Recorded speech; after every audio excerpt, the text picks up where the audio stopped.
გიყვებით, როგორ გამოვედი მდგომარეობიდან, რასაც ვეძახით დეპრესიას, რაღაც შფოთვებს, გადამეტებულ ემოციებს და ასე შემდეგ. თუ შენ მიყურებ და აღარ გიხარია გათენება და თუ თენდება ვერ იგებ რატო უნდა ადგე საწოლიდან, მაგრამ საწოლშიც არ გინდა წოლა. გიხარია ღამე, იმიტომ რომ შენ თავთან რჩები მარტო და გარშემო ადამიანებთან აღარ გინდა ურთიერთობა, აღარ გინდა კომუნიკაცია, უბრალოდ შენ თავთან გინდა ყოფნა, მაგრამ შენ თავსაც არ ესაუბრები. ამაშია ყველაზე დიდი უბედურება, უბრალოდ მარტო რჩები და არაფრის გაგონება არ გინდა, გაურბი ხარ ფიქრებს, გაურბი ხარ იმას, როგორ ეკამათები საკუთარ თავს, რომ იცი რა უნდა ადგე ფეხზე და დრო არის, რომ ფეხზე დადგე. რაღაც ეტაპები გავიარე და ამ ყველაფერს დაერთო მშობიარობა და მშობიარობის მერე ზემოდან კოვიდი, რამაც უფრო გამირთულა ეს მდგომარეობა და დედობა, რაშიც ვიყავი ძალიან გამოუცდელი და ძალიან გამიჭირდა. დასაწყის ეტაპზე ცოტა ვერ მივხვდი რა ხდებოდა ჩემს ცხოვრებაში და როგორ გავმკლავებოდი, იმიტომ რომ უკვე რაღაცა ღრმა ემოციურ მდგომარეობაში ვიყავი შესული.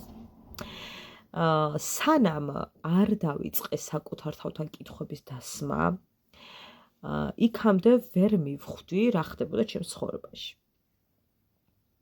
ყველას ვადანაშაულებდი. რომ ეს ამის ბრალია, ის იმის ბრალია, იცი რა, ეს ასე რო არ მომხდარიყო, ისე იქნებოდა. აი რა დავაშავე ღმერთო?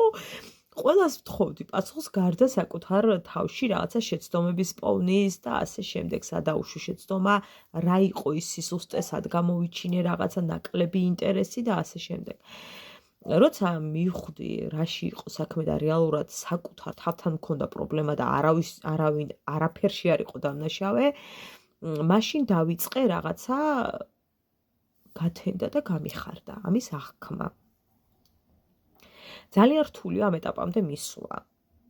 ძალიან მეცინება, როცა ადამიანები ამბობენ, რომ რაღაცა ფოკუსნი იყვნენ, გოგოები თუ ბიჭები და მე რა დეპრესია, კარგი, ერთი კარგად შემოარტყი და მერე წამოდგება თუ მსგავსი ტექსტები, მგონია, რომ ძალიან დიდი შეცდომაა და შეურაცხყოფას ნუაყენებთ ადამიანებს, ვინც გამოქვაბული და ცდილობს, რომ გამოიქცეს.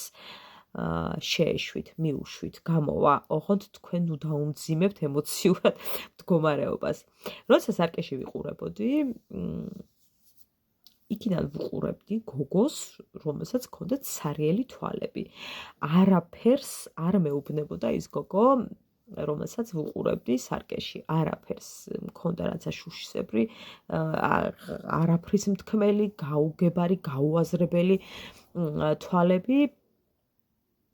არ ვიცოდი რისთვის გრძელდებოდა ცხოვრება, არ ვიცოდი. ცხოვრობდი, გადიოდა დღეები, თვეები და უბრალოდ მექანიკურად მივყვებოდი მე ამ ყველაფერს. არ ვიცოდი არც დღე, არც რიცხვი, არც წელი, არც საუკუნე, არაფერი არ ვიცოდი. უბრალოდ ეს იყო მექანიკური ცხოვრება, ეს ასეთია ალბათ ეს ცხოვრება და ეს ნორმაა ალბათ საკუთარ თავს ხანდახან ამითაც ვამხნევებდი ხოლმე იმის მაგივრად, რომ ფეხზე დგომა მეიძულებინა, რომ დროზე შენ ფეხზე უნდა ადგე, ამის მაგივრად პირიქით უფრო სადღაც ვეშვებოდი. ძალიან ბევრი ადამიანი გაუშვა ჩემი ცხოვრებიდან. გადასარევი ურთიერთობა მაქვს ახლაც, მაგრამ აღარ მაქვს ემოციური კავშირი.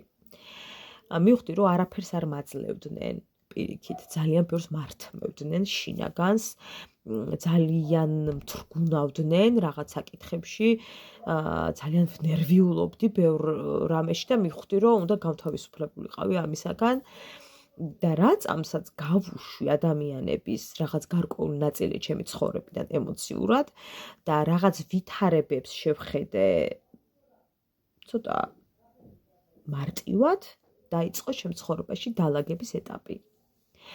დაიწყო იმის ეტაპი, რომ მიხაროდა სარკეში ჩახედვა. ეს პირველი აღქმა იყო სასწაული, რომ ერთ დღეს გავიღვიძე და აღმოვაჩინე, რომ ძალიან გამიხარდა სარკეში ჩავიხედე.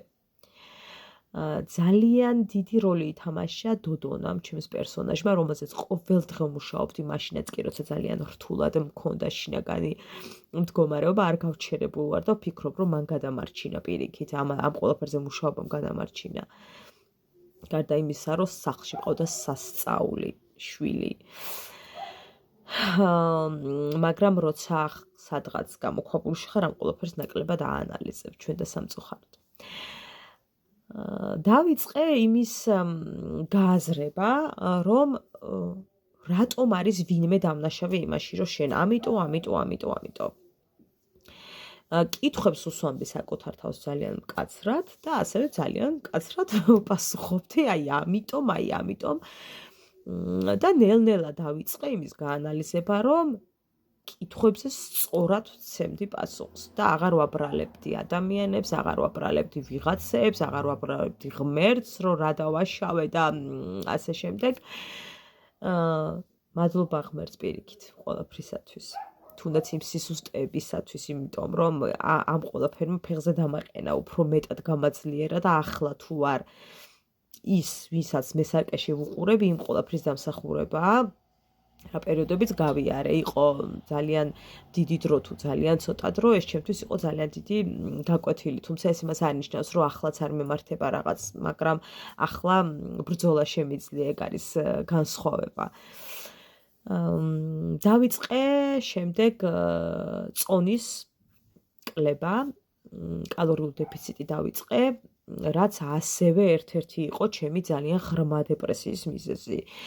წონა, გარეთ გასვლა არ მინდოდა ვინმეს დავენახე, ეს წონა მთრგუნავდა. თავარი იყო რამე ზომა, რომელიც მომერგებოდა და საერთოდ არ მაინტერესებდა მიხდებოდა თუ არა. იმდენად მთრგუნავდა ეს ყველაფერი და დავიწყე ამასთან ბრძოლა, რამაც გამოიყო შედეგი და -20 კილოგრამი დავიკელი, თუმცა როგორც ხედავთ, კიდევ 10 კილო მაქვს დასაკავი და შესაძლოა მეტიც დამჭირდეს. სამწუხაროდ ეკლესიამდე არ მივედი, რაც ძალიან ეხმარება ხშირ შემთხვევაში ადამიანებს, მაგრამ ჩემ შემთხვევაში არ მოხდა ასე, იმიტომ რომ არ მივედი, იქამდე არ მივედი.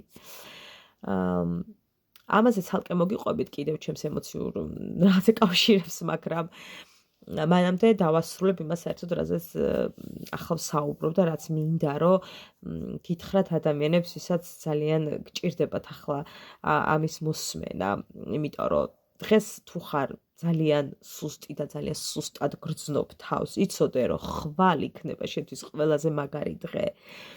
როცა საკუთარ თავთან დავიწყე იმის დამტკიცება, რომ ეს ხარ, ამისთვის დაიბადე, ამისთვის დაიკვე ვიღაც ადამიანის ადგილი ამ დედამიწაზე, რომ უბრალოდ იწვე და გიხაროდეს და ღამება, ეს არის შენი ცხოვრება. აი, ოდესმე რომ გარდაიცვალებ და ზემოდან გადმოხედავ ამ ყველაფერს, სადმე დაინახავ შენს განმცხოვრებას, რამე გააკეთე, რამე ღირებული შექმენი, იმდენ კითხვას უსვამდი საკუთარ თავს და იმდენ რაღაცაზე ვესაუბრებოდი საკუთარ თავს, რომ დაიწყო ჩემს ცხოვრებაში მაღლა ასვლა ყველაფერმა, კარიერამ, ჩემმა შინაგანმა მდგომარეობამ პირველ რიგში და იმდენი შემოთავაზებები წამოვიდა უცებ, რომ მე თვითონ ახლაც ვერ გადავხარშე, რა გავიარე რაღაცა ერთი პერიოდი, როცა იყო რაღაცა საოცარი წარმატებები ჩემს ცხოვრებაში. შენს გარდა შენს ცხოვრებას ფეხზე ვერავინ ვერ დააყენებს რა, ეს არის ყველაზე მნიშვნელოვანი. არავის არ აინტერესებ. არავის. ყველას თავის ცხოვრება აქვს. მე არ ვამბობ, რომ მშობლს არ აინტერესებ, დედას, მამას არ უყვარხარ და ასე შემდეგ. მაგრამ შენს ცხოვრება შენ უნდა მიხედო. ვერავინ ვერ გადადგამს ნაბიჯს შენს გარდა. ვერავინ. ვერასოდეს ვერ გადადგამს. აუცილებლად გაგიხარდება გათენება. მაგრამ საკუთარ თავს ესაუბრე ბევრი. არავინ არაფერს ვერ დაადანაშაულო, იმიტომ რომ შენ ხარ ადამიანი, ვინც დაუშვი შეცდომები. შენ ხარ ადამიანი, ვინც რაღაცა სისუსტე გამოიჩინე და ასე შემდეგ.